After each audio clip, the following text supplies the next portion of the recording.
Everyone, I hope তোমরা সবাই ভালো আছো। চলো আজকে তোমাদেরকে আমাদের সাথে নিয়ে যাব কলকাতার একটা ফেমাস প্লেসে। আই হোপ তোমাদের সবার ভালো লাগবে। সবার ফার্স্ট রেডি হয়ে আমরা তিনজন একটা গাড়ি বুক করে উঠে গেছিলাম। তো এই যে আদ্ভিক আমার কোলে কি সুন্দর মিষ্টি করে তাকিয়ে আছে দেখো। ওকে আমরা আস্তে আস্তে অভ্যেস করাচ্ছি, আর আমরা যেখানে যাই সেখানে ওকে নিয়ে যাই। ওকে আজকে ক্যারি ব্যাগটাই নিলাম না, কোলে করেই নিলাম, যেহেতু গাড়িতে যাব গাড়িতে আসবো, কোনো চাপ নেই। সুন্দর করে দেখো ও তাকিয়ে আছে। বয়স কিন্তু আস্তে আস্তে সবারই বাড়বে, বাট এই সুন্দর মুহূর্তগুলো আমাদের সাথে জড়িয়ে থেকে যাবে, তাই না? তো প্রথম দুদিন বেরোতে পারলাম না বলে সরস্বতী পুজোয় আমরা থার্ড দিনটা আর মিস করলাম না। আমার আর আমার হাজব্যান্ডের এই দিক থেকে এতটাই মনের মিল যে আমরা ঘুরতে ভীষণ ভালোবাসি। তার সাথে আমরা আদ্ভিকেও অভ্যেস করাচ্ছি। মায়ের কাছে রেখে গেলে এখন না 1 ঘন্টা জাস্ট ক্রস করলেই ও কাঁদতে শুরু করে দেয়। চলো আস্তে আস্তে, আই হোপ তোমরা বুঝতে পারছো, আমরা গঙ্গার ধারে এসে গেছি। একটা শান্তির জায়গা, তাই না?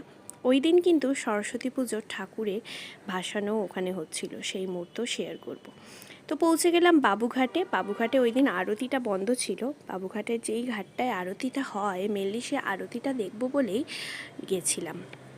আমার হাজব্যান্ড একটু শান্ত পরিবেশে যেতে পছন্দ করে, তো ওই জন্য গঙ্গার ঘাটটা ওই দিনও চয়েস করেছিল। বাট সেই দিন আমরা গিয়ে একটু সাফোকেটেড ফিল করেছিলাম, বিকজ সেদিন অনেকটা ভিড় ছিল, আর সরস্বতী পুজোর ভাসানোর জন্য একটু বেশি লোকের ক্যাওয়াজটা ছিল। তো এই যে একটা রেস্টুরেন্ট ছিল পাশ দিয়ে, আমরা একটু গঙ্গার ধারে যাব বলে রাস্তাটা চয়েস করে আস্তে আস্তে হেঁটে যাচ্ছিলাম। একবার আদ্ভিককে আমি নিচ্ছিলাম আর একবার নিচ্ছিল ও। তো এইভাবে হেঁটে যেতে যেতে ও ভীষণ সাপোর্টিভ, ও খুব মিষ্টি করে করে শুধু স্মাইল দিচ্ছিল, আমাদের সাথে ঘুরছিল। এই দেখো বাবার কোলে, ওর জন্য সব কিছু আমরা ক্যারি করছিলাম। যেহেতু গরম পড়ে গেছে, সেইভাবে ওকে আর গরম জামা কাপড়ও পরাচ্ছিলাম না, একদম নর্মাল সফট কটনের ড্রেস পরিয়ে নিয়ে গেছিলাম। এই যে দেখো নৌকাটা যাচ্ছে কি সুন্দর। আর মা হয়ে যাওয়ার পর এই যে এখন তো শুধুই খেয়াল আমার আদ্ভিকের, ওকে তো খেয়াল দিতেই হবে। তো ও না খুব এমনিতে শান্ত, মাঝখানে একটু বুঝতে পেরেছিলাম ওর খিদে পেয়ে গেছে, ওকে তো আগে খাওয়াতে হবে, তাই সেই ব্যবস্থা করার জন্য একটু চেয়ারে বসে ওকে খাইয়ে নিচ্ছিলাম। এই যে নৌকাগুলো যাচ্ছে দেখছো, এতে আমাদের যাওয়ার ইচ্ছে ছিল, বাট সন্ধে হয়ে গেছিলো বলে আমরা যাওয়ার রিস্কটা সেদিন নিলাম না। আমরা প্রাইস করেছিলাম, ওখানে বললো 1 ঘন্টা 400 টাকা, 2 ঘন্টা 800 টাকা।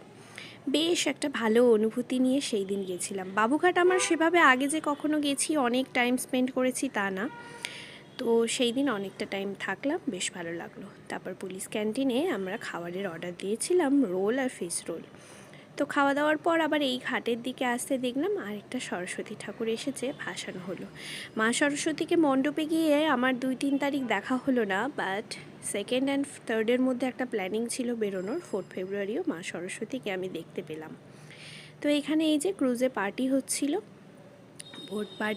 বোট পার্টিটা এনজয় করার পর আমরা বাবুঘাটের এই যে ব্রিজটা দিয়ে আস্তে আস্তে বাড়ি ফিরবো বলে গেটটা দিয়ে বেরোচ্ছিলাম। এই ব্রিজের ভিউটাও দেখো, এটা মনে হচ্ছে একটু নতুন হয়েছে, আগে ছিল কি না জানি না। গঙ্গার ধারে বোটটা দেখতে দেখতে আমরা বাড়ি চলে এলাম। কেমন লাগলো